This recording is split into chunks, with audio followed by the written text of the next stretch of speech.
Bonsoir à toutes, bonsoir à tous et merci de nous retrouver dans un format un petit peu spécial en ce 31 décembre au soir, un format qu'on a voulu convivial. Jean-Philippe Girard est avec nous. Jean-Philippe Girard, bonsoir.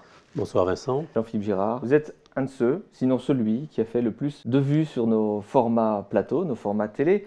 14 000, 15 000 vues sur votre talk et près de 50 000 sur votre aventure Mont Blanc.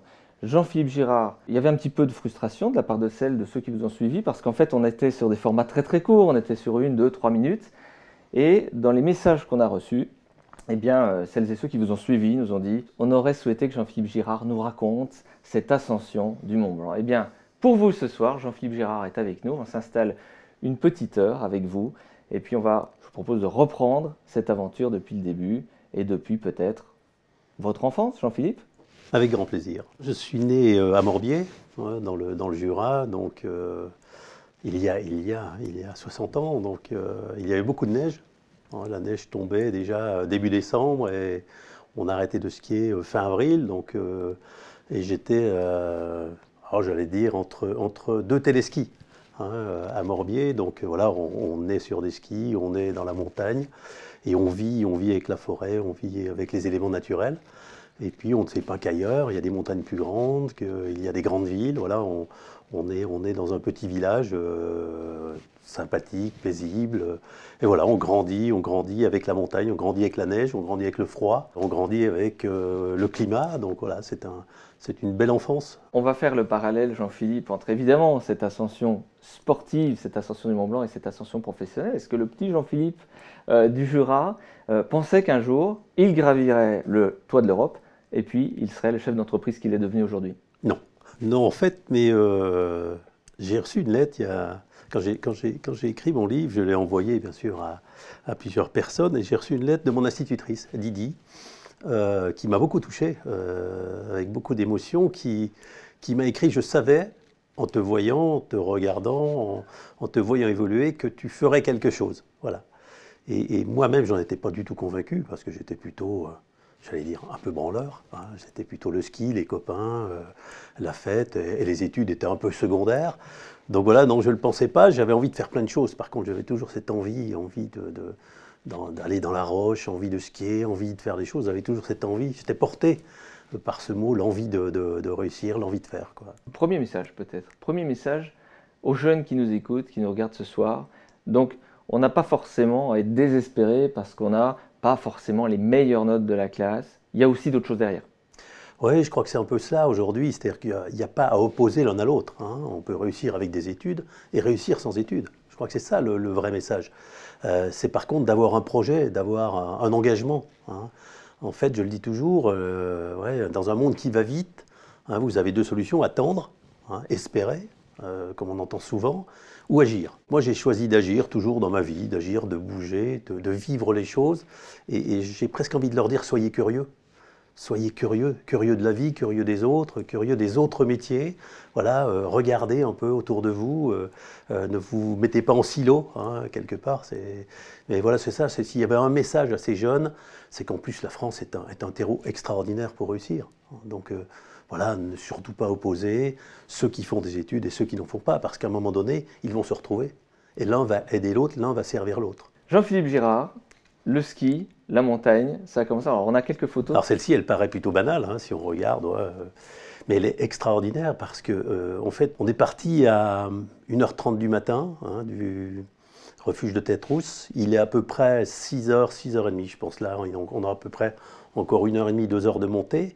Et en face de nous, on voit cette montagne. Et en fait, c'est pas une montagne. En fait, c'est l'ombre du Mont Blanc. Qui est? Le Mont Blanc est derrière nous, derrière moi, avec le lever du soleil, et ça projette ce Mont Blanc dans les nuages et dans la brume, et ça donne l'impression d'une superbe montagne qui n'existe pas. Donc ça, c'est une photo vraiment incroyable.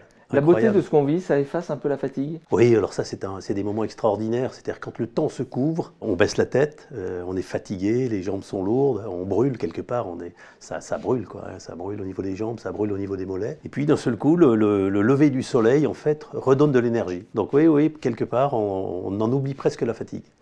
On va prendre une deuxième photo, Jean-Philippe Girard, qu'on va décrire, et puis ensuite on va raconter ce premier défi Eurogerm, parce qu'il y a une première montée, et on va raconter.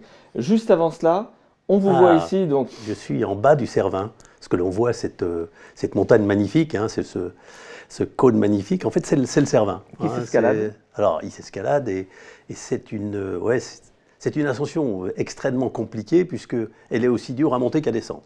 Hein, c'est très technique à la montée, c'est très technique à la descente. Et donc là, on est en ski de rando. Et on va pas faire le Cervin cette fois-ci, on va faire un 4000 qui est à côté, qui est magnifique. Donc on va partir, regardez, il n'y a pas un brin de neige. On va monter pendant 4 à 5 heures. Et puis à un moment donné, on va trouver la neige. Et puis là, on va mettre les skis, on va chausser les skis. Et puis on va grimper sur un 4000, un 4002. On va se retrouver face au Cervin qui est vraiment, c'est un bijou. C'est un diamant, quoi, ce qu'on appelle, c'est un vrai diamant, quoi. Jean-Philippe, on sent cette passion quand vous nous la racontez, mais vous ne l'avez pas gardée pour vous, puisqu'il y a 2 ans, pour les 30 ans d'Eurogerm, on ne vous a pas présenté, mais vous êtes quand même président d'un groupe international qui fait aujourd'hui 120 millions, 115 à 120 millions d'euros de chiffre d'affaires par an, et vous avez souhaité, pour les 30 ans d'Eurogerm, emmener votre équipe, c'est ça, une partie de votre équipe, racontez-nous. Alors, c'est pas exactement moi qui ai souhaité, ça m'a fait très plaisir. C'est en fait Bruno, le responsable informatique d'Eurogerm, qui a poussé la porte de mon bureau. Donc il y a eu l'audace, et j'adore ce mot audace, de venir me voir pour me dire, écoutez Jean-Philippe, pour les 30 ans, je sais que vous aimez la montagne, j'adore la montagne, il y en a plein dans Eurogerm qui adorent la montagne, est-ce qu'on ne pourrait pas faire une cordée pour les 30 ans d'Eurogerm et faire l'ascension du Mont Blanc? Première réaction, Jean-Philippe. Alors la première réaction, c'était de me dire, moi qui souffre pas mal en montagne, c'est de dire... c'est une très belle idée, c'est-à-dire c'est un rêve, hein, mais comment est-ce que concrètement? Donc tout de suite, j'ai trouvé ça, l'audace déjà de venir me voir, le Mont Blanc. J'ai même pas réfléchi, je crois. Je crois que j'ai dit à Bruno, écoute, on y va, quoi, go. Go. Il faut que par contre on organise tout cela, qu'on sache combien de personnes, qu'on fasse des préparations. Donc on a commencé avec une petite équipe à programmer 6 mois avant cette ascension du Mont Blanc, cette cordée Eurogerm. Appel aux volontaires, comment ça s'est passé? Voilà, exactement. Tout le monde était invité. 35 ont répondu oui. Et là, on a commencé progressivement. Alors, on a fait une première sortie avec 300 mètres de dénivelé, une deuxième avec 500 mètres de dénivelé, une troisième avec 1000, à peu près tous les 15 jours. Et puis, il y a des gens qui ont dit, oh, c'est super, mais bon, c'est pas pour moi, en gros, hein, parce que voilà, c'est rude, hein, la montagne. Hein, oui, parce que d'un coup, pas forcément le niveau de montée. Voilà, le niveau de la montagne. Et puis, par contre, on est resté quand même une bonne trentaine pendant un moment. Puis après, quand on est passé en phase 2, c'est-à-dire que là, il fallait quand même commencer le Mont Blanc, hein, on part à 1000 mètres en fait, de Chamonix, il faut faire 4008, hein, donc il y a 3800 de dénivelé. Vous prenez juste, vous imaginez une échelle hein, qui fait 3,8 km. Voilà. Et il faut la monter. Donc, bon, quand on sait déjà une échelle avec, ou des escaliers, hein, ce que je dis toujours, c'est 3 mètres, vous voyez, donc vous divisez, vous voyez, 1200, allez, on va dire 1200 étages, c'est copieux, quoi. Hein, et donc, en fait, on n'est pas allé sur... on n'a pas mis les gens dans le dur, c'était pas le but, c'était le but de partager ce plaisir, de préparer une ascension, hein. Un petit peu comme dans l'entreprise, à un moment donné, voilà. Il faut préparer les choses, hein, préparation, action. Hein. Et donc, c'était super sympa. Pendant 6 mois, on s'est retrouvés tous les 15 jours. Chacun aussi, ce qui était sympa, c'est que chacun faisait découvrir un lieu à l'autre.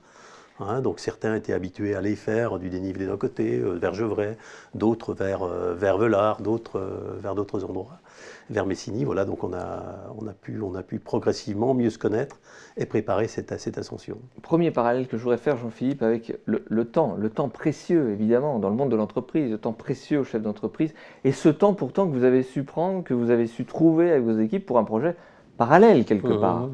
Comment on gère déjà ce temps? Comment vous gérez votre temps, Jean-Philippe, au quotidien? J'allais dire que c'est déjà, il faut dans un management de confiance. On évolue d'ailleurs, on voit bien, la Covid nous oblige effectivement à un management de confiance. Quand on met des gens en télétravail, c'est une confiance réciproque. J'ai confiance dans ton travail et tu as confiance en moi pour que je réalise ce travail. Donc c'est un peu ça, mon organisation. Non, elle est simple en fait parce que quand je programme quelque chose, j'organise mon planning par rapport à ce défi quelque part. Donc je me suis dit, bon, pour être au rendez-vous du Mont Blanc, c'est 6 mois de préparation, c'est minimum, allez, on va dire 3 à 4 sorties par mois, hein, dont deux grosses. C'est une nutrition un peu différente, hein, donc moi qui suis gourmand, voilà, on se limite un peu plus, on fait un peu plus attention, et puis on prévient les autres, surtout. C'est très très important. C'est un peu comme quand on crée son entreprise. Les gens vous trouvent différents parce que vous êtes mobilisés sur ce projet et des fois vous oubliez les amis, les parents, les enfants et tout. Et surtout, je pourrais donner une recommandation, c'est quand on se lance dans un projet qui soit professionnel, caritatif, personnel, surtout prévenez les autres. Que vous vous lancez dans ce projet parce que des fois ils ne vont pas comprendre votre absence, ils ne vont pas comprendre que vous avez la tête ailleurs, ils vont dire tiens pourquoi il ne vient pas, pourquoi il ne sort pas. Donc c'est hyper important de bien préparer, de bien dire aux autres quel est votre projet, votre défi pour être mieux compris. Tout ce que vous évoquez là, Jean-Philippe, on le retrouve évidemment dans votre ouvrage Réussir en France, évidemment que je vous conseille parce que c'est plus développé. Mais je retrouve quelques passages de votre ouvrage, notamment sur la gestion du temps. Sur l'esprit d'équipe, sur notamment cette cohésion que vous avez su mettre, est-ce que ça a boosté aussi cet univers professionnel d'avoir réalisé finalement cet objectif, ce défi? Oui, ce qui est assez extraordinaire, c'est qu'à un moment donné, et c'est pas moi qui était acteur de cette initiative, c'est qu'à un moment donné, l'équipe a fait circuler une banderole dans toutes nos filiales et toutes nos régions du monde. Donc les 480 salariés ont signé cette banderole et notre défi c'était de porter cette banderole au-dessus du Mont Blanc, au sommet du Mont Blanc. Ce que vous avez fait. Donc c'était assez génial parce qu'on a eu beaucoup d'émotions parce qu'au départ de Rangers, il y avait toute une équipe qui nous attendait pour nous souhaiter un bon départ, une belle ascension. On nous a suivis pendant les 3 jours. Il y avait une équipe, bien sûr, il y avait des gens que je ne savais pas, mais qui étaient déjà dans le projet et qui racontaient notre histoire et notre aventure. Donc non, ça a été très fort pour ceux qui l'ont fait, mais également très fort pour ceux qui nous accompagnaient. Donc c'est toute l'entreprise, cadres, salariés, production, partout, filiales, tout le monde était derrière le projet. Vous êtes parti de Chamonix?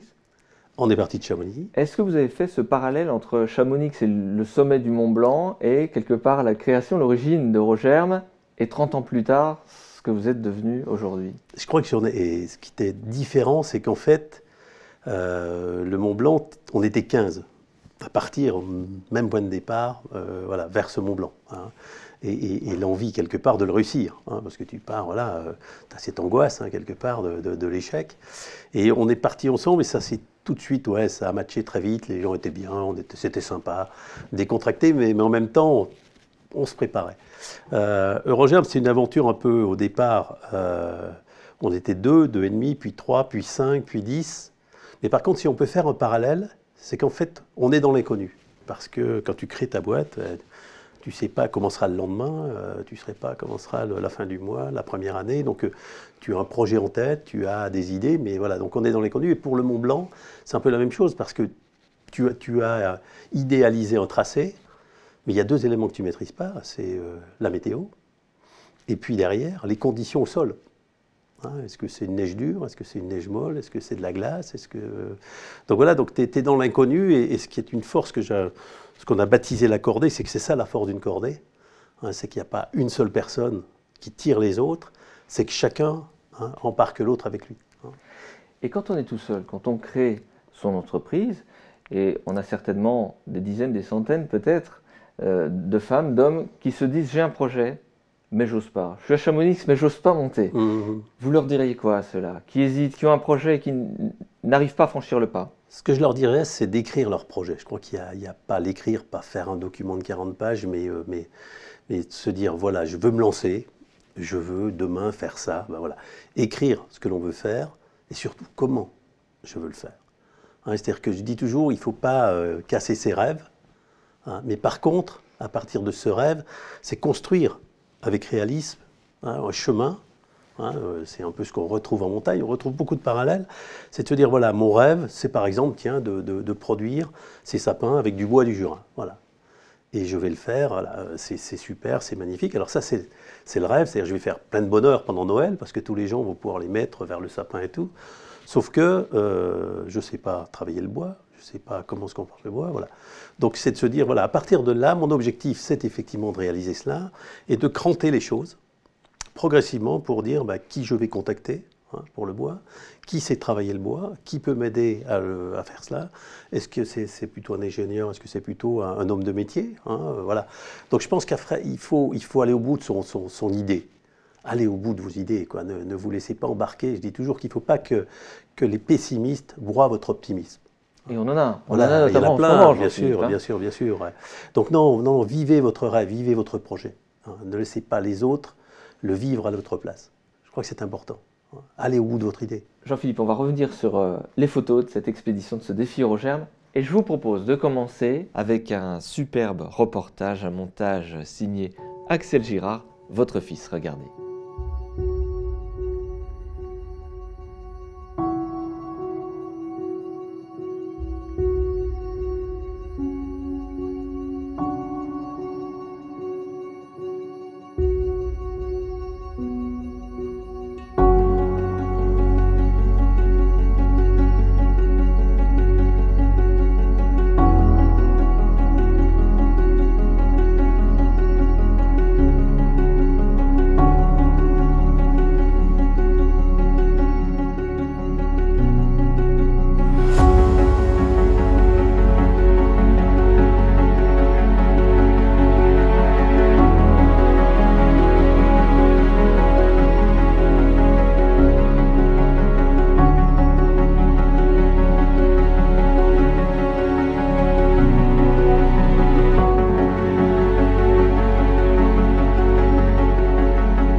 Jean-Philippe, c'est impressionnant. On en a la chair de poule quand on vit cela. Racontez-nous, quand on est en haut, on ressent quoi? On vit quoi? On vit quelque chose d'unique en fait, parce qu'on a souvent regardé le Mont Blanc en levant la tête, hein, même quand tu es à l'aiguille du Midi, il est encore 1000 mètres au-dessus. C'est la première fois que tu fais un 360, tu as oublié que tu avais froid, tu as oublié que tu étais fatigué, et tu vois un massif qui est magnifique, quoi. Donc là en plus on a eu une chance extraordinaire, c'est qu'on est arrivé juste avant que le vent et les nuages arrivent. Donc on voyait vraiment, ouais, on a fait un 360, l'Italie côté italien, côté français, voilà. Ouais, c'est assez magique, c'est une sorte de communion en fait. Tu es un peu perdu d'ailleurs, tu sais pas trop, tu réfléchis plus, tu as envie de penser à la famille, aux amis, à tout. Tu as une sorte de tout défile en fait au-dessus. Mais voilà, tu réussis, tu doutais jusqu'à ces derniers pas, et puis là, voilà, tu es au sommet de l'Europe. Et puis un geste qu'on voit dans le film, alors là, c'est du blé. J'avais emmené un polo en fait où j'avais une trentaine de logos qui sont en fait toute ma vie. ma famille, mes participations, mes sociétés, enfin voilà, mes amis. Donc je voulais le porter au-dessus, la bannière de Rogerme bien sûr. Et puis j'avais fait une surprise à tout le monde. J'avais préparé avec Bruno, on avait préparé un petit sac de blé et de germes de blé. Et symboliquement, en fait, on a semé le blé au sommet de l'Europe. Et ça soufflait, Voilà. il y avait un Et petit ça peu de soufflait, vent. donc on voit, ouais, c'est assez magique. On voit le germe de blé s'envoler, on voit le blé partir. Et nos amis meuniers, tous ceux qui m'ont fait confiance dès le début de Rogerme, qu'ils soient en France, en Europe, dans le monde, voilà, m'ont tous envoyé des messages incroyables en me disant, ouais, c'est Rogerme, quoi. Voilà. Vous avez des valeurs, Jean-Philippe Girard, la fidélité, la loyauté. Vous avez des clients qui sont amis ou qui, depuis des années, vous font confiance et renouvellent cette confiance avec le temps? Oui, oui, c'est un métier extraordinaire. Je vais même dire qu'on a des clients de 31 ans. Voilà. Depuis le début? Depuis le début. Des gens Qui ont qui m'ont grandi, fait du coup, confiance au certainement départ, aussi. qui ont grandi avec nous, voilà, chacun a grandi à sa façon. Oui, oui, il y a une fidélité incroyable, mais il y a aussi des équipes Rogerme qui seront toujours présentes si l'un de nos clients est en difficulté. Donc voilà, ce métier-là est un métier on parle aujourd'hui de durable, vous savez, on parle beaucoup d'entreprises durables, d'action. On était déjà peut-être dans ce schéma-là, puisque l'idée c'est de créer un lien avec un meunier, avec un boulanger, avec un professionnel, et puis de s'inscrire dans la durée. Hein, c'est pas je fais juste un coup et puis je m'en vais. Non, non, on construit un avenir pour chacun. Et donc c'est un peu ça qui est l'histoire de Rogerme. Vous le racontez d'ailleurs dans votre livre également, dans votre équipe, votre premier cercle. On a aussi des collaborateurs, des fidèles de Rogerme depuis le début, je crois. Hein. Oui, bien sûr, oui, on a encore le club des 5, c'est assez fantastique d'ailleurs, c'est une fidélité incroyable en plus, encore avec beaucoup d'énergie, beaucoup d'envie. Depuis 1989. Depuis 89, voilà, et on s'est retrouvés avec plaisir pour les 30 ans, voilà, où on a refait un peu l'histoire, hein, bien sûr. C'est toujours assez magique, ces moments-là sont toujours un peu inoubliables. On avait fait un petit rendez-vous à la rôtisserie où on a pu réévoquer un peu ces 30 ans d'histoire, quoi. On va se replonger sur cette expédition, Jean-Philippe, et ce que je vous propose, c'est de nous commenter les quelques photos qui vont défiler. On vient de sortir de l'arête des Bosses, qui est déjà une véritable épreuve. Et là, on arrive sur l'arête, la première arête, il y en a deux, hein, mais il y en a une première qui se dessine devant nous. On est en premier de cordée. L'arrêt des Bosses, qui n'est pas un passage réputé pour être facile. Hein. Non, pas facile, puis en plus avec du vent. Donc même si on est un peu à l'abri, on voit d'ailleurs une petite trace à droite de l'arête. On ne va pas passer sur l'arête, sur le flanc bien sûr, mais on va passer sur le côté. Donc on est légèrement abrité, sauf que là le vent vient du côté droit. Hein, donc on est plutôt bousculé. Mais bon, là le vent n'est pas encore très élevé. Ils annonçaient des vents de 70 km/h au-dessus. Là on était encore dans un vent supportable. On perd le Mont Blanc. Ce qui est très dur à ce passage-là, c'est qu'on perd de vue le Mont Blanc. Et psychologiquement, on peut faire ce qu'on veut. Il y a pas mal de Grand Paradis, par exemple, où on se perd à un moment dans le glacier et on perd le repère, qui est l'objectif. Et là, c'est dur, parce qu'on a l'impression de ne pas avancer. Là, cette arête, il va falloir pratiquement entre 2h et 2h30 pour arriver au-dessus. On a du mal, hein, je disais pendant qu'on regardait le film, on a du mal sur des photos à estimer les distances. On est à combien, là, par exemple, du sommet en temps de marche, par exemple Là, on voit le jour élevé, donc il est 6h30, on a encore 2 heures, on a 2 petites heures pour arriver au sommet. Là, là c'est quelque part, ouais, c'est une photo assez magique. Alors, on n'est pas complètement dans l'ascension, puisqu'on est la veille, là, on voit le Mont Blanc. Au fond, hein, donc là, c'est ça. Là, vous voyez l'objectif, okay. Hein, donc il est relativement loin quand même. Il est beau, il est majestueux. On arrive au cirque du Moli, hein, avec le Mont Blanc du Tacu, qui est un peu plus à notre droite. Et là, on est vraiment dans le glacier. Vous voyez, si on regarde un peu, c'est tout nervuré. On est à grande distance. Hein, on est cordé entre 15 et 20 mètres, hein, pour éviter, voilà, s'il y a une crevasse, s'il y a une ouverture, qu'on puisse, voilà, ça arrive qu'il y a une jambe qui parte d'un seul coup dans une crevasse. Bon, l'avantage des cordées comme ça, c'est qu'on est très nombreux, donc la réaction est... Mais là c'est une photo assez magique qui montre la taille de l'homme par rapport à la montagne, hein, donc l'humilité qu'il faut avoir, hein, par rapport à ce glacier. Il y a beaucoup de parallèles dans votre ouvrage, Jean-Philippe, cordée et évidemment cette cordée d'entreprise aussi où chacun doit être... Quand on est une cordée, en fait, il y en a toujours un à un moment donné qui est moins bien. Ça arrive, hein, ça arrive à tout le monde, même à moi. Hein, donc, et le fait de bien se connaître, hein, d'être ensemble, de travailler ensemble, de se comprendre, d'accepter ouais, les faiblesses, les forces, les moments, les bons moments, les moins bons, sans intrusion dans la vie des gens, mais j'aime bien voilà, que ça peut arriver que ce soit le contexte familial qui perturbe le contexte professionnel. Donc chez nous, on en tient compte. Voilà, on est dans l'humain, on est dans la vie des gens. Comment vous faites, Jean-Philippe? Vous preniez l'image, par exemple, de quelqu'un qui décroche ou qui, voilà, la crevasse. Concrètement, un incident de parcours, de vie, comment ça se gère en entreprise? Il y a deux solutions. Il y a des solutions qui ne sont pas les miennes, qui peuvent être des solutions brutales. Hein, t'es pas bon, voilà, t'es moins bon. On le voit, malheureusement. Ouais, malheureusement. Non, nous, le principe, c'est de dire, voilà, cette personne a été excellente, a été bonne, a eu un niveau d'engagement, il se passe quelque chose. Donc c'est d'en parler, tout simplement. C'est pas d'attendre non plus. Moi, quand je vois quelqu'un, je sens quelqu'un qui n'est pas très bien, même en le croisant dans les escaliers, c'est important de réagir très vite. Hein, ça peut être une situation personnelle, ça peut être les enfants, ça peut être la famille, ça peut être même au niveau du travail. Et je crois que c'est souvent de ne pas fuir le rendez-vous, ce que j'appelle. Il faut vraiment se mettre en rendez-vous avec la personne. Et très souvent, la personne, au bout de 10-15 minutes, lâche et vous dit les choses, quoi. Et ça permet d'aller tellement mieux après, pour l'un et pour l'autre. Vous savez, écoute, voilà, non, attends, ça arrive, t'es pas tout seul, hein, on sera là, voilà, et d'un côté comme de l'autre. Hein. Ça implique quand même d'être à l'affût, par contre. C'est-à-dire de sentir. En montagne aussi, il faut sentir les choses. Oui, il faut sentir ce que j'ai appris avec Octavio, mon ami guide, et Mario Colonel, qui est photographe de haute montagne, qui est un grand de la photo. C'est qu'en fait, il faut, à un moment donné, il faut faire silence. Parce que quand on parle comme ça, c'est sympa, quoi, mais on n'écoute pas la nature, on n'écoute pas la glace, on n'écoute pas la neige, le vent. Et de temps en temps, par le silence, on sent des choses. Voilà, on pressent des choses.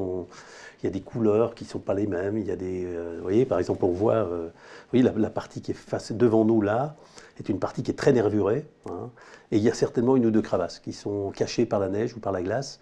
Voilà, donc si tu prends pas de la concentration, de l'attention, voilà, tu peux bêtement, c'est souvent bêtement, hein, mettre une jambe dedans. Et une jambe, pour en sortir, avec le sac à dos qui fait 20 kilos, c'est un peu plus compliqué hein, que dans la ville. Vous êtes en tête de cordée, Jean-Philippe, en général? C'est vous qui êtes devant? Je ne suis pas premier de cordée en très haute montagne, parce que c'est un métier. Et j'invite tout le monde à la plus grande prudence. On a tous envie de faire le Mont Blanc tout seul, on a tous envie de faire attention, quoi. Et donc, le premier de cordée, c'est Octavio, c'est mon guide, c'est mon copain guide. Voilà. Et c'est lui qui décide où on passe. Je peux émettre des avis, je peux lui dire on pourrait, mais voilà, l'homme, ouais, la haute montagne, et ouais, il faut faire très très attention. Et vous lui faites confiance, du coup? Et voilà, on est dans un mot qui est important, le mot confiance, et en entreprise c'est la même chose. C'est pas facile hein, de faire confiance, on a tendance à faire confiance, oui, mais... Non, à un moment donné, il faut dire, voilà, j'ai confiance en lui. Hein. Peut-être une parenthèse par rapport à Jacques Bottelin, la patrouille Breitling. Jacques est un ami et quand on prend l'avion ensemble, c'est lui le patron. S'il décide de ne pas décoller, on ne décolle pas. Je peux faire mon caprice, lui dire je veux aller, j'ai rendez-vous à Barcelone avec un grand client. Il me dit Jean-Philippe, la météo n'est pas bonne, on n'ira pas à Barcelone. Voilà. Avec Octavio, c'est la même chose. J'ai beau lui dire putain, la neige est vachement meilleure là, on pourrait faire de la poudreuse. Lui, il sait qu'il y a peut-être une crevasse, une lésine, il y a peut-être de la roche cachée par la neige, donc c'est lui le patron. C'est peut-être une des clés aussi, hein, de savoir s'entourer, Jean-Philippe. Oui, je le dis beaucoup dans le livre, je le répète peut-être, mais je crois qu'il faut répéter souvent les choses pour qu'elles soient bien comprises, être sûr qu'elles soient comprises. J'ai toujours dit, quand les gens me disent c'est quoi ton secret, alors en toute humilité, je dis toujours c'est de m'entourer des meilleurs. Mais peut-être pas les meilleurs en termes de grade, en termes d'aspiration et tout, mais même en production. Voilà, quelqu'un qui a l'engagement, qui a cette fidélité, qui a cette force, voilà. C'est pour moi un des meilleurs, voilà. Donc il est dans cette équipe. Et il a son job, il a son rôle, donc voilà, c'est un peu ça aujourd'hui. Alors, c'est la confiance, on revient à ce mot confiance. Hein, quand les gens prennent un poste à 6h du matin ou à 4h, qui font le poste de nuit, ils méritent le plus grand respect. C'est pas une question d'être ouvrier ou cadre supérieur.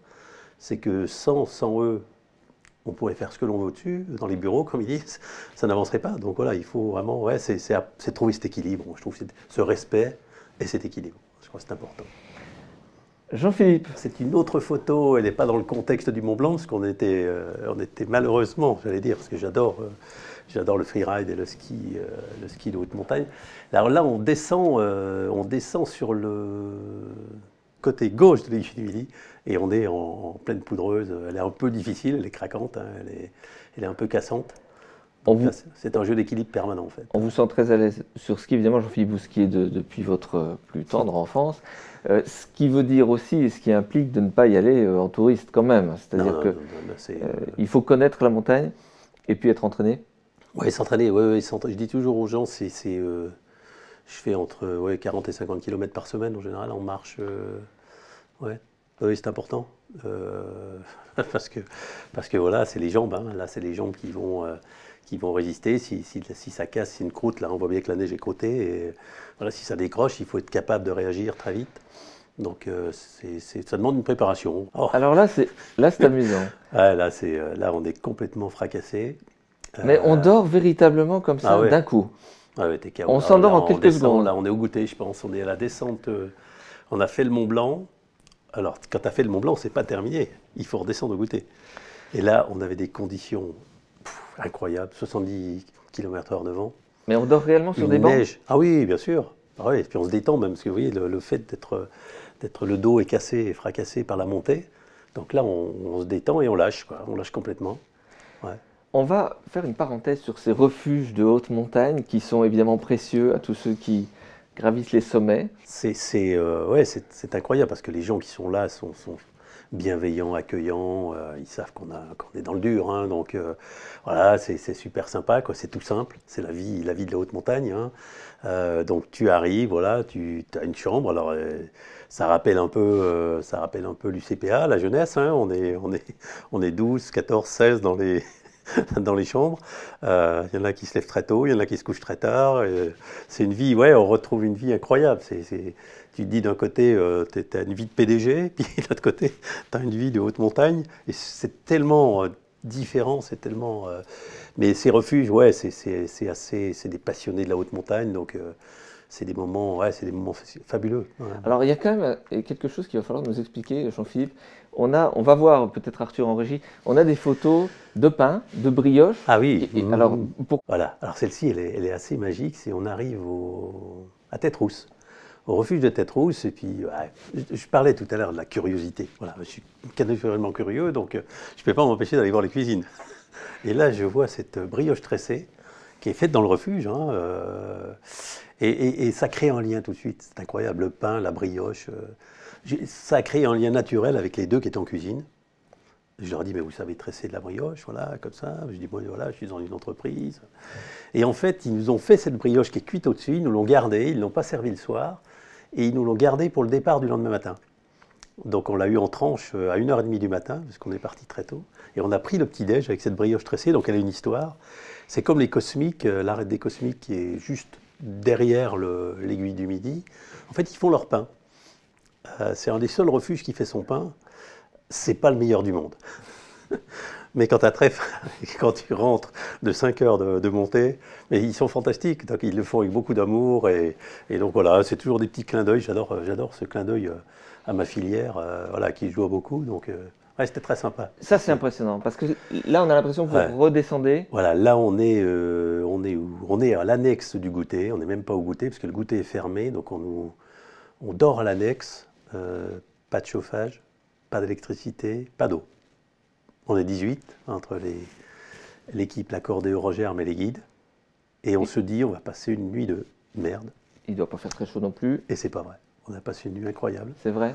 Ouais, la solidarité, l'envie, on était tous ensemble. Donc, pas grave, pas d'eau, pas grave, pas d'électricité, pas grave. On avait les lampes frontales. Et alors, le matin, moi, je me lève à 4h30 du matin et je sors. Et là, il avait neigé pendant la nuit. Donc je vois ça, et là on doit descendre, hein. Vous voyez les câbles, il y a des câbles d'appui, hein, pour descendre, et on sait qu'il nous reste 5h, 5h30 de descente, et qu'on va commencer par ça. Quand tu as un peu chaud, quand tu es préparé. Je reviens, je vois Octavio, on brief, on fait ce qu'on appelle des briefs. Je lui dis, écoute, est-ce qu'on ne devrait pas attendre? Donc lui, c'est un vrai pro, quoi. Donc il met les godasses, il s'habille, il fait une petite descente et il dit non, c'est maintenant. Parce qu'après, on ne descendra plus. Donc, la neige commençait à tomber, donc après, plus tu attends, plus ce sera compliqué. Et en fait, on a fait une descente. Je ne sais pas s'il y a une autre photo, je crois, où on voit les équipes. Donc, on voit Nicolas qui est au-dessus, et on voit déjà des équipes qui sont... Et en fait, on n'a rien dit, comme si c'était normal. En fait, si les gens, vous leur dites que c'est dur, c'est un peu ça aussi. Hein. Souvent, les gens capitulent parce qu'on leur dit. Là, on était en train de faire le Mont Blanc, il y avait de la neige au-dessus, il n'y a pas de raison qu'il n'y en ait pas en dessous. Et donc, en fait, à Octavio, on dit de toute façon, on ne brive pas. Les gens ont les chaussures qu'il faut, ils ont la tenue qu'il faut. Il n'y a pas besoin de leur dire que c'est dur. Ils vont le constater eux-mêmes et ils vont faire plus attention. Donc, en fait, on est en cordée de deux. Hein, on voit bien, les cordées sont en deux. Et avec un appui, c'est-à-dire que le guide est derrière, là, il n'est pas devant. Parce que si tu glisses, voilà, il peut te retenir, alors que si c'est toi qui glisses derrière, tu l'embarques avec lui. Donc c'est des petites tactiques, des techniques. Et on voit le câble là, et on a juste habitué les gens à ce qu'on appelle tenir le câble. C'est-à-dire qu'il faut le tenir à une main. Attention pas à deux, parce qu'on tourne le dos à la pente et c'est dangereux. Donc on a fait cette descente, et tout le monde était vraiment très heureux de cette descente. Il n'y en a pas un qui a dit c'était trop dur, machin. Non. Ils ont vécu voilà, un moment qu'ils n'attendaient pas. Donc là, ouais, celle-ci est forte. On voit Chamonix en bas, hein, donc vous voyez tout le temps qui nous reste encore. C'est extrêmement impressionnant. Là, parce que là, le dénivelé, et puis ça doit certainement être très glissant en plus, malgré les crampons, ça doit quand même... Exactement, c'est le couloir entre ce qu'on appelle le couloir entre la tête rousse et le goûter, en fait, le refuge du goûter. Ah, okay. La banderole, là, alors elle est face au Mont Blanc. Là, derrière nous, on a la dent du Géron. Et on voulait porter cette bannière hein, qui a été signée, tout ce qui est au milieu, là, entre 30 et Orangère, ce sont les signatures de tous les collaborateurs du monde entier. Donc là, combien de 488, exactement. Voilà, donc c'était un moment assez génial. Il y a tous les drapeaux des pays dans lesquels nous sommes, hein, nous avons des filiales. Donc voilà, elle était portée par l'équipe. Ouais, super moment. Là, on est toujours pareil, on est dans le glacier, hein, donc on est à 2 km/h. Chaque pas est important parce que ça peut craquer dessous. Ça peut craquer, voilà. Ouais, ça peut. Bon, là, on est bien quand même. Là, tiens, on voit bien l'exemple. C'est un bel exemple, ça, d'un passage qui peut faire peur, hein, Mais par contre, de voir le glacier aussi, ça permet de mesurer, hein, aussi, en fait, à la fois le danger et la sécurité. Hein, vous voyez où on passe pas à flanc de la crevasse. Hein. Bon, elle n'est pas dangereuse parce qu'elle est recouverte, mais on voit bien qu'on s'est décalé de 5 mètres pratiquement. Voilà. Vous passez quand même là, pour passer en sécurité. Il n'y a pas grand-chose hein, en épaisseur au moment où vous passez dessus. Oui, enfin, il y a, je pense, la photo, hein, mais on est quand même derrière, on est au moins à 5 mètres, hein, on prend quand même une marge de sécurité, et on est cordé, vous voyez, là, on est cordé à peu près à 15 mètres, de façon à ce qu'il y en a un qui lâche, la corde est tendue, hein, donc s'il y en a un qui lâche, il n'y a pas de temps de portée, donc il est tout de suite arrêté. Hein, ça, c'est très important. Parallèle, Jean-Philippe, entre le risque et la sécurité qu'on y met en face. Quel risque vous prenez dans le monde professionnel, dans le monde de l'entreprise, et comment on y va? Je crois que oui, la vie d'entrepreneur, c'est prendre des risques. Hein, c'est prendre des risques de créer une filiale en Afrique du Sud, d'investir dans un nouvel outil de production, de recruter, hein, parce qu'après, ce sont des charges. Voilà, et il faut faire attention de ne pas tout risquer. Prendre des risques, ça ne veut pas dire je risque tout. Hein, quelques-uns le font et quelquefois, c'est des dégâts considérables. Non, il faut prendre ses risques, hein, parce que c'est responsabilité, il faudrait presque dire, avant le risque. Je prends mes responsabilités, la responsabilité d'investir, parce que je crois que cet investissement va nous permettre de progresser, va nous permettre de délivrer des clients dans les bonnes conditions, dans les délais. Voilà, donc il y a risque, responsabilité, quoi. C'est jamais une partie de poker. Non, l'entreprise, c'est pas une partie de poker. Non, l'entreprise, c'est une responsabilité. C'est premier de cordée, hein, si vous jouez au, je sais pas, je connais pas toutes les cartes du poker, mais si par exemple c'est la Lorette, si vous jouez rouge et que c'est noir, vous embarquez tout le monde. Non, c'est interdit. Non, l'entreprise, c'est une aventure, mais c'est aussi une responsabilité. Donc quand on fait ces investissements, il faut se dire, ouais, je ferais bien, c'est un peu ce que je dis toujours, c'est qu'on peut sauter 2 marches à la fois, hein, mais il faut être en très bonne forme physique. Hein, sinon, celui qui fait une marche à la fois, au bout de 3 ans, va vous rattraper. C'est souvent en montagne. On voit des gens partir très vite. Et avec Octavio, on ne part jamais très vite. On est ridiculeusement lent. Et on va quelque part les doubler 3 heures plus tard. Il faut trouver le bon dosage, cet équilibre entre responsabilité et risque. Et puis derrière, voilà, avoir cette capacité à ajuster en permanence. Hein. C'est exactement le parallèle de la montagne, quoi. On est parti, il fait beau, la brume arrive, ben, on ne va pas faire exactement ce qu'on avait voulu faire. Voilà. Par contre, tu peux t'entêter à le faire, mais tu prends trop de risques, et beaucoup trop de risques. Donc quand c'est pour toi, pourquoi pas, mais pour les autres, non. Là, on est redescendu, on est presque à Bionnassé, je crois, au village de Bionnassé, donc tout près de Chamonix. Voilà, donc l'équipe, c'est beau, c'est très, très On est beau. fatigué, on est dans quel état d'esprit là quand on est en On est bas? heureux, on ne sait même pas si on est fatigué. Je crois qu'on est heureux de se retrouver, on est heureux d'être tous ensemble. Ça s'est bien passé en plus, tout s'est bien passé. Hein, donc, Mais on a l'envie d'y remonter quand on... Non, très clairement non. Non, il faut quelques jours. D'ailleurs, on dit jamais de reprogrammer hein, une ascension quand on a fait un défi comme celui-ci. Il faut attendre un peu, parce que plus le temps passe, plus le physique reprend le dessus, le mental aussi. Hein, et on se prépare après un nouveau défi. Mais non, là, il faut se laisser aller, il faut savourer pleinement ce défi. Alors, à quel moment ce nouveau défi que vous avez intitulé le défi de Jacques Balmat, et pourquoi ce parcours spécifique et pourquoi cette expédition en solitaire? En fait, je crois que j'ai besoin de défis. Ça me nourrit, je crois. Et j'aime bien regarder, en fait, ces images de haute montagne. Je ne vais pas faire la publicité de Mario Colonel, mais il a fait un livre, Mystérieuse montagne, qui est extraordinaire. Et en fait, j'étais sur la place de Chamonix, et là, j'arrive sur la statue de Jacques Balmat. Tiens, la voici. On l'a ici en image. Et Jacques Balmat est avec un docteur, un de ses amis, et le premier qui a réussi le Mont Blanc en 1836. Voilà. Donc là, on se retrouve devant, et c'est le départ. Donc l'idée, c'est de faire le Mont Blanc, non pas en partant de 3000 mètres, mais là, en partant de Chamonix, d'ici. Hein, donc, oui, parce vous auriez pu prendre le train, on voilà, aurait pu monter un peu. Télécabine pour monter à l'Aiguille du Midi. Là, non, c'était départ, retour. Comme Jacques Balmat. Comme Jacques Balmat. Bon. Et donc là, je suis dans une phase plutôt sympathique, hein, c'est avant départ, on regarde là, cette statue est magnifique, parce qu'elle regarde, bien sûr, il est face au Mont Blanc, hein, donc c'est assez majestueux. Et en fait, je m'étais dit, comme défi, je me dis, mais oui, mais tu prends un matériel roulant, tu prends un téléphérique, donc tu peux pas vivre cette aventure. Donc pour la vivre, je me suis dit, il faut que je parte de Chamonix. C'était ça, tout simplement, de se dire, on part de 1000 mètres, et là, on avale 3810 mètres de dénivelé, quoi. On parle de cette aventure, Jean-Philippe, que vous avez été plusieurs dizaines de milliers à suivre, d'ailleurs, puisque vous nous résumiez au quotidien les étapes de votre parcours sur LinkedIn, avec les réseaux sociaux. Première journée, vous aviez commencé, donc du coup, à faire l'équivalent de ce parcours. Vous êtes monté jusqu'au premier refuge. Au Nid d'Aigle, alors on fait une première étape, on avait décidé, alors on n'a pas fait exactement... Pour dire la vérité, c'est important, on n'a pas pu faire le parcours de Balmat parce que les mulets étaient très crevassés. Enfin, il y avait des passages, on tentait la jonction, mais même la jonction avec on était en septembre, 14-15 septembre, c'était dangereux, très dangereux. Donc on a dit, bon, on va se porter encore un peu plus à droite. Donc on s'est porté presque, pour ceux qui connaissent les Ouches, au bas des Ouches. Hein. Et là, on a commencé à monter. Donc là, c'est plutôt de la randonnée. Oh là, donc là, c'était très, très sympa. Hein. On est dans le plaisir. Là. Et puis après, on est monté au Nid d'Aigle. Donc on s'est dit, on va dormir au Nid d'Aigle, c'est ce qu'on avait prévu. Et donc on dort au Nid d'Aigle. D'ailleurs, cette photo est super parce que c'est on voit derrière le coucher de soleil. Et on est on voit 2400 mètres. Donc on est à la moitié. Il y a quand même énormément de dénivelé déjà sur cette première journée. Celle-ci, c'est une belle journée qui fait en gros 1400, plus descente montée, on doit faire 1700 mètres de dénivelé, quoi. En gros 1650, 1700.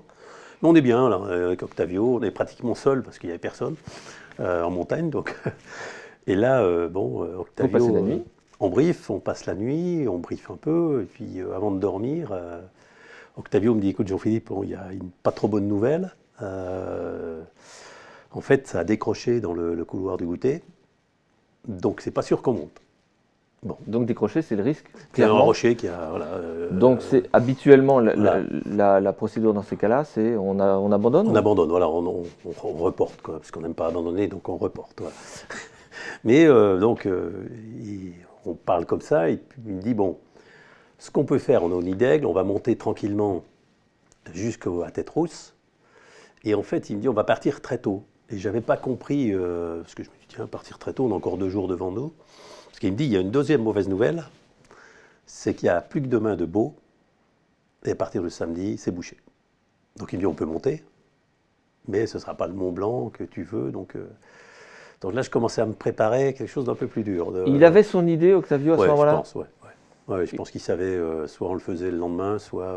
Il vous a fait un peu le coup de la descente au Roger, mais on ne dit pas. Hein. Non, voilà, on ne dit pas, on prépare la personne, on me dit, tu sais pas, on va partir à 4h30 du mat, on va monter jusqu'à Tête-Rousse, et puis à Tête-Rousse, on s'arrête, on prend un peu de temps, si t'es bien, on fait le couloir du goûter, et si t'es pas bien, voilà, on descend. Bon. Nidelles-Tête-Rousse, combien de temps? À peu près qu'on se situe? On met 2h30, là on est allé tranquille, donc ouais, c'est à peu près 2h30 de montée, quoi. Ouais. Donc vous arrivez à Tête-Rousse à peu près à... Bon, il est 7h du mat, à peu près, un petit 7h. Et là, combien de temps de pause? 15-20 minutes. Ouais. Ah oui. Ouais, 15-20 minutes quand même, ouais, c'est beaucoup en montagne. Et là pas. Et là, en fait, je ne savais pas pourquoi Octavio voulait partir plus tôt, mais en fait, c'est un guide de haute montagne, donc et en fait, il voulait voir, on est tous en frontal à cette heure-là, à 4h30 du mat, et en fait, il comptait le nombre de frontales dans le couloir du goûter. Il les voyait? Il les voyait, qui redescendaient, pour ceux voilà, qui avaient fait le Mont Blanc. Et il me dit, écoute, voilà, s'il n'y en a que 2 ou 3, on ne monte pas. S'il y en a plus, ça veut dire que c'est sécurisé. Parce qu'en fait, ça décroche en général, c'est le changement de température. Et il faisait, malheureusement, on a eu un été très chaud. Hein, et c'est la première fois. Donc en fait, la nuit fige les rochers. Hein, et puis le jour, bien sûr, avec le réchauffement, il y a plus de danger. Donc, et là, on descendait, il y avait une dizaine de commandes de frontales, il y avait des cordées de 3, donc ça voulait dire au moins un guide. Voilà, donc il calcule comme ça. Hein. Donc il me dit, écoute Jean-Philippe, bon, écoute, on peut y aller. Donc là, on voit bien, là, on est en train de monter dans la roche. Quel état d'esprit à ce moment-là? Là, en fait, je me dis, il faut te préserver, monter, voilà, à un bon rythme, mais te préserver parce que je sentais que, voilà, on aurait... Dans ma tête... Qu'est-ce que vous pressentiez, Jean-Philippe? Je pressentais qu'il allait vouloir qu'on aille au-dessus. Sans interruption? Ouais, sans interruption, ouais. Vous arrivez au refuge du goûter? Alors, on arrive au goûter. À peu près. Alors, on arrive à Tête-Rousse, là, déjà. Hein. On arrive à Tête-Rousse, voilà. Là, on prend un thé, un petit morceau de brioche, voilà, bien, on se régénère un peu. Et puis, à Tête-Rousse, il me dit, bon, t'es comment? Je dis, écoute, plutôt pas mal. Donc, il me dit, écoute, ça descend, donc ça monte. Ah, c'est la règle. Hein. Si les gens descendent, c'est que... Donc, il me dit, on va au couloir. S'il y a un danger de traverser du couloir, on ne le fait pas. Mais si par contre, le couloir est ouvert, on passe, quoi. Clairement, le danger à ce moment-là, c'était le couloir entre Tête-Rousse et le goûter. Voilà, c'est de la roche, c'est de l'escalade. Hein, donc, t'es en semi-escalade, donc voilà. Lever du jour à ce moment-là? Lever du jour, c'est plutôt sympa en plus. Ouais, c'est bien, j'avais plutôt des bonnes jambes, une bonne tête. Donc on dit ok, donc on arrive au goûter, et là je suis senti le coup, quoi. Il était 11h du mat, donc je me dis on va pas rester de 11h du mat à 20h le soir, pour en plus dans les refuges on dort pas très bien, pour repartir le lendemain pour voir des nuages. Donc Octavio me dit t'es comment? Je dis écoute plutôt pas trop mal. Et donc là, on s'est lancé un nouveau défi, c'est de monter à Vallot, qui est là, c'est plus un refuge habité, hein, c'est un refuge de survie. Sauf que du goûter à Vallot, combien de temps de marche, de montée? De bonnes heures aussi, 2h30. Ouais. Donc ça nous amène presque en milieu d'après-midi quand même? Oui, ça amène en milieu d'après-midi, exactement. Et là, on a le dôme du goûter. Alors c'est un dôme qui est, un jour, bien noté sur Internet, le dôme du goûter. Vous allez voir, c'est majestueux, c'est magnifique. On va s'arrêter quelques instants, Jean-Philippe, sur cette photo. Alors là, c'est certainement le moment le plus dur, parce qu'il est, c'est l'arrêt des bosses, donc on est bien fatigué. On vient de passer Vallot, on se dit bon, on sait que le Mont Blanc est après, on voit 2 arêtes qui se dessinent derrière. Et là, par contre, quand il y a de la neige comme là, c'est-à-dire quand vous faites un pas, vous avez l'impression de reculer. Pourquoi? Parce que la neige est tendre. Et donc en fait, si tu loupes ton appui, tu retasses, donc tu retombes dans la neige et donc tu avances de 15 cm. Donc il faut à chaque fois, et si tu fais des pas trop grands, là on commence à être 4000, 4002, et là c'est la respiration après qui prend. Donc il faut trouver le bon dosage entre mes appuis et ma respiration. Et ça dure 1 heure, hein, quand même. L'arête, là, elle fait 45 minutes, quoi. Parce qu'il y a du goûter, donc du coup, à Valo, et là, Valo Sommet. Voilà, alors il y a le dôme du goûter, hein, qui est vraiment du goûter, ce qu'on appelle le refuge du goûter à Valo. Et là, c'est un dôme magnifique, mais qui est d'une... On a l'impression de jamais terminer, parce qu'en fait, il est arrondi, et quand on a l'impression d'être au-dessus, on redécouvre encore, et puis on redécouvre, et on a un point de repère qui est la roche, et on sait quand la roche est à gauche, il nous reste une petite heure, donc on sait qu'on est presque à Valo, là. Ouais. À quel moment on se dit, ça y est, on touche au but, on arrive au sommet? Après ce passage. Parce qu'on sait que ces 2 arêtes qui sont belles, qui donnent la vue sur le Mont Blanc. Et dès que tu le vois, en fait, c'est assez captivant, c'est presque un aimant. Donc, ce que j'avais presque dit d'ailleurs à Octavio, je finirai en rampant, mais je finirai. Donc, on se dit, bon, allez, là, ouais, tu peux pas arrêter. Donc, c'est ce passage-là, ouais, c'est un passage dur, mais après, ouais, après c'est dur, mais c'est faisable, quoi. Après, tu es vraiment... Avec des risques à ce moment-là? Oui, il y a toujours un peu de risque, mais bon, c'est quand même... En fait, ça paraît étroit, mais c'est quand même large. On a une sécurité, on est cordé, hein, bien sûr, je suis cordé. Et sinon, un qui part à gauche, l'autre saute à droite, hein, c'est la règle. Donc, Vous l'avez déjà expérimenté? non, juste à l'essai pour avoir le bon réflexe. Il faut y aller quand même, hein? Oui, bien sûr, ouais, c'est des réflexes, mais il faut tester, quoi.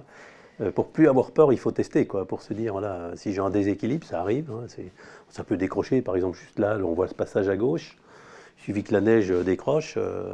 Donc votre compagnon de cordée qui décroche à gauche, vous sautez immédiatement à droite. Ouais, on ne saute pas, mais on roule, quoi, on se couche à droite. J'ai un parallèle avec l'entreprise, Jean-Philippe. Dans votre carrière, il est certainement arrivé d'avoir à prendre des décisions dans des délais très courts. Comment on fait quand on doit prendre une décision et qu'on n'a pas de temps pour la prendre? Je fais très attention à cette notion de temps.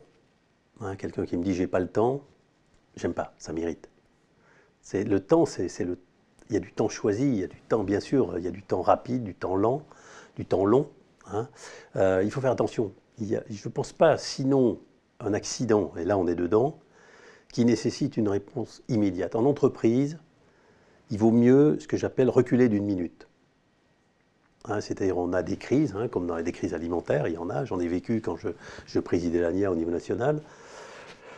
C'est une crise par mois, hein, donc tu as 2 solutions, tu vas tout de suite, tu prends des décisions rapides et malheureusement souvent pas les bonnes. Ce que j'ai constaté, c'est que c'était souvent des mauvaises décisions, donc il vaut mieux se dire, attends, on se prend 1 minute, 5 minutes, voilà, si c'est pas un accident, si c'est pas vital, si c'est pas...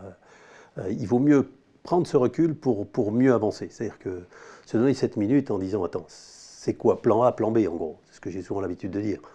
Le plan A, on fait ça, et si ça ne marche pas, qu'est-ce qu'on fait? Voilà, donc c'est tout de suite de se donner au moins 2 appuis, hein, pour pouvoir prendre cette décision. Mais je dis toujours, attention, des fois le temps, c'est ce qu'on s'impose, c'est pas ce qu'on nous impose. Hein, c'est des fois on veut répondre vite parce qu'on a envie de répondre vite. Et c'est souvent l'erreur, il vaut mieux des fois. Les mails, je vois beaucoup les mails, des mails, je les trie moi par importance. Celui où on répond simplement oui, non, c'est un mail assez classique. Tiens, il y a ça à faire, qu'est-ce que tu en penses? Oui, voilà. Puis il y a des mails un peu plus compliqués, où on sent qu'à l'intérieur de ce mail, si on lit entre les lignes, c'est une décision. Donc il vaut mieux peut-être le lire, le laisser de côté quelques minutes, voire quelques heures, et y répondre. Souvent, quand on veut faire cette réponse rapide, on oublie peut-être que celui qui écrit, écrivait peut-être pas dans ce sens-là. Donc souvent, en le relisant, je testais, hein, vous allez voir, c'est une deuxième, voire une troisième lecture des fois, vous donne pas le même sens et le même retour de mail. Et puis on arrive du coup au sommet. Ouais, là on est quand même un peu, on voit les visages un peu marqués. Hein, là on est parti à 4h30 du mat et il est 16h. On a fait 11h30. Ah moi, il y a une question que j'ai, c'est quand on arrive en haut à 16h, on a toute la redescente, parce que j'imagine qu'on ne dort pas au sommet. Ouais, mais alors ce qui est assez fou, c'est qu'en fait, on a un objectif qui est le sommet, on ne pense pas un seul instant à la descente. C'est d'ailleurs assez étonnant, hein, le cerveau. Un ami m'avait dit, en fait, tu n'utiliseras jamais plus de 50% de ton cerveau et 50% de ton physique, sauf 2 à 3 fois dans ta vie. Là, vous pensez... Et là, on est dedans, là. Ouais, j'étais dans le dur, là, vraiment dans le dur. Vallot, heureusement que Vallot, au refuge de Vallot, qui est un refuge de survie, il n'y a rien, hein, c'est juste un abri, hein, pour se mettre à l'abri du vent et un peu du froid. Et à Vallot, j'ai failli dire, écoute Octavio, c'est trop dur. Et en fait, je ne crois pas aux coïncidences, mais à 15 minutes de Vallot, c'est un peu comme cette magnifique photo du Mont Blanc, le ciel s'est ouvert et le soleil est arrivé. Et là, tu te dis, je peux pas arrêter, je ne peux pas abandonner. Donc, ça te redonne cette énergie. Mais là, ouais, je suis allé puiser. Bah, tiens, on voit bien, là, on est à Vallot. Là. Tiens, on est à Vallot et regardez ce qu'il reste encore. Hein. Voilà, il reste encore tout ça pour arriver. Là, c'est 2 heures et demie pratiquement de montée. Et c'est ce ciel-là, cette éclaircie Voilà, là exactement, qui vous a c'est donné celle-là. envie d'y aller et de Ouais. continuer. On est encore, ouais, on est en pleine discussion. Ça revient souvent, c'est-à-dire que des choix et des décisions en montagne se font quasiment quoi. Oui, on briefe souvent en fait, on discute, c'est très important de parler à ces moments-là. Ah, celle-ci est magique, voilà, c'est de la glace que je ramène du Mont Blanc en fait. J'ai gardé ces morceaux. Là, on est où? On est, Alors là, sur on la descend, descente. on est au goûter. Là, on redescend au goûter et j'avais peur qu'ils fondent. La descente s'est bien passée, Jean-Philippe. La descente, les gens m'ont pas aimé. C'était vraiment une descente un peu mécanique, un peu robotique. Alors on apprend aussi à descendre, hein, la position des jambes et des articulations pour moins subir. Donc là, j'ai appliqué la technique d'Octavio, qui fait moins mal, mais qui faisait mal quand même. Donc voilà, c'était... Encore une fois, hein, là, ça me fait penser un peu aux photos qu'on a vues tout à l'heure avec l'accordéon au germe et ces descentes extrêmement pentues. Ouais, là on avait un mauvais temps, on est quand même là. Vous voyez, quand Octavio me dit ça va se couvrir très vite, voilà, on a la preuve. Si on était monté, là, c'était le 3e jour, on aurait eu ce temps-là, quoi. Et là, à mon avis, je ne montais pas. Combien de temps la descente? On a 5 heures à peu près, là. Et là? Là, on ressort du nid d'aigle, tiens, c'est assez magique. Et on peut voir en face, alors c'est sûr qu'on n'est pas enneigé, mais on pourrait presque voir le mont d'Arbois, le mont Joly, toute la partie Megève, c'est la partie qui est en face en fait. Hein. Donc c'est assez sympa parce que tu repères des montagnes, tu repères des téléphériques. Et là tu reviens dans la vraie vie en fait. Hein. Il y a même un chemin, vous voyez, c'est assez sympa. Ouais. Qu'est-ce que vous retenez, Jean-Philippe, de ces deux aventures, l'accordéon au germe d'une part, et puis cette aventure sur les traces de Jacques Balmat là, il y a 2-3 mois?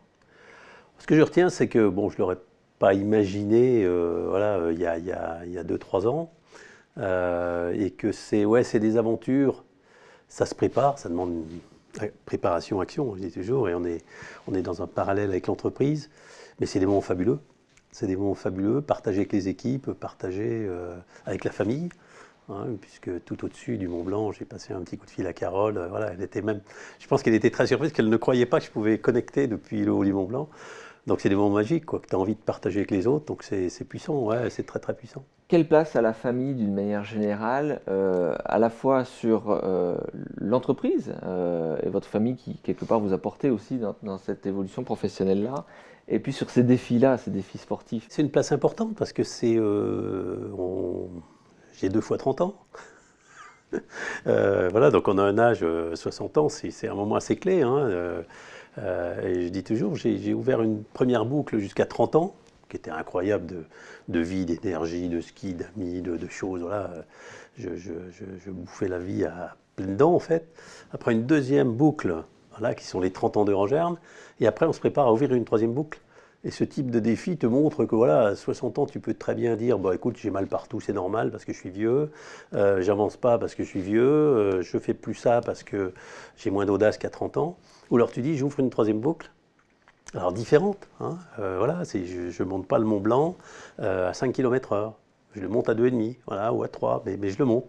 Donc voilà, c'est des défis, il faut peut-être mettre la barre un peu moins haut, mais mettre quand même la barre, quoi, se dire voilà, si tu veux avancer, voilà, continue à te nourrir de projets, quoi. Et un objectif à chaque étape. Jean-Philippe Girard, on ne pouvait pas appeler cette émission l'ascension au sommet sans terminer par ces quelques photos. Racontez-nous. Ah, c'est un moment, ouais, c'est un moment. On a bossé ensemble sur les plans stratégiques de la France. Et je l'ai rencontré parce qu'il m'a demandé de prendre le plan stratégique alimentaire. Alors il y avait l'aéronautique, l'automobile, le numérique, la santé et l'alimentaire. Donc, voilà, j'ai beaucoup apprécié de bosser avec lui. Il est incroyable, il a l'écoute, il a alors bien sûr l'intelligence, mais en plus il a une capacité, il a une curiosité, c'est ce que je disais tout à l'heure, toujours ce côté curieux, qui fait qu'il s'intéresse à tous les sujets. Et donc, il s'est beaucoup intéressé à la filière, agriculture, alimentation, distribution, consommation, santé, éducation. Et on a monté un projet ensemble qui était, voilà, avec Philippe Varin qui était au Conseil national de l'industrie, ils m'ont nommé président de ce Conseil national de l'industrie, secteur alimentaire. Et puis voilà, et puis quand il a été élu, j'étais très heureux, je vais le dire, parce que c'était pour un parcours incroyable. Ça, c'est une ascension, c'est une autre ascension, mais incroyable. 1 an, 1 mois, 1 jour pour accéder à président de la République. Et puis, en janvier l'an dernier, j'ai appris que j'étais nommé au grade de chevalier de la Légion d'honneur. Et Emmanuel m'a dit, écoute, je veux te la remettre. Et je vais te la remettre. Donc voilà, ça a été à l'Élysée un moment incroyable. Incroyable de bienveillance, de sympathie. Et puis là, on s'est retrouvés voilà, avec la famille, là, toute la famille est là. Mon fils, Girard, ma fille, ma femme qui est à gauche. Voilà, c'était un moment, oui, et puis quelques amis qui étaient voilà. Moment fort aussi. Ouais, moment très fort, ouais, moment très fort, moment de partage. Brigitte Macron nous a rejoint après, voilà, qui est dans une bienveillance et ouais, c'était un moment ouais, incroyable. L'ascension au sommet. Je disais l'autre jour que j'ai fait en 1 an 3 sommets en fait. J'ai fait le sommet du Mont Blanc, le sommet de l'Élysée et le sommet du Mont Blanc. Donc c'est une belle aventure. Voilà. Jean-Philippe Girard, merci d'avoir accepté cette invitation ce 31 décembre. On ne finira pas, je le disais, sans votre message de vœux. Je rappelle votre ouvrage « Réussir en France ». Rapidement, à qui il s'adresse cet ouvrage? À toutes celles et ceux qui ont envie d'entreprendre quelque chose, parce que pas simplement sur un plan économique, hein, sur un plan social, sociétal, environnemental, caritatif. Voilà, c'est de puiser peut-être des anecdotes, des moments de ma vie qui m'ont permis de prendre des décisions, dire oui, dire non, de l'audace, de la créativité. Et plein de petites astuces aussi, hein, Jean-Philippe Girard. Plein de petites astuces. Il est préfacé d'Emmanuel Macron, évidemment. 100% des ventes hein, seront remis à la Fondation des Hôpitaux de France et des Hôpitaux de Paris. Voilà. Je vous laisse terminer cette émission, Jean-Philippe Girard, en vous adressant aux téléspectateurs, téléspectatrices qui nous regardent. On s'est tous souhaité des vœux en 2020, des vœux sincères, bien sûr. Quand on souhaite des vœux, c'est toujours très sincère. Et malheureusement, très peu sont réalisés hein, sur cette année 2020 qui a été dure hein, à tous les niveaux, hein, sur un plan moral, sur un plan physique, sur un plan économique. Mais ce n'est pas pour autant qu'il ne faut pas se souhaiter des vœux pour 2021, et au contraire, renforcer cette volonté hein, d'agir, de faire. Et j'ai peut-être une citation qui pour moi, est peut-être celle qui peut résumer ce début d'année 2021, et puis, on l'espère, vraiment cette réouverture en 2021. On dit toujours, en fait, il y a une citation que j'adore qui dit « Il faut endurer la pluie pour adorer et mériter un arc-en-ciel ». Hein, et je trouve qu'elle résume assez bien. Et ce que je vous souhaite à toutes et à tous, c'est bien sûr de la santé. Santé, bien sûr, à vous et vos proches.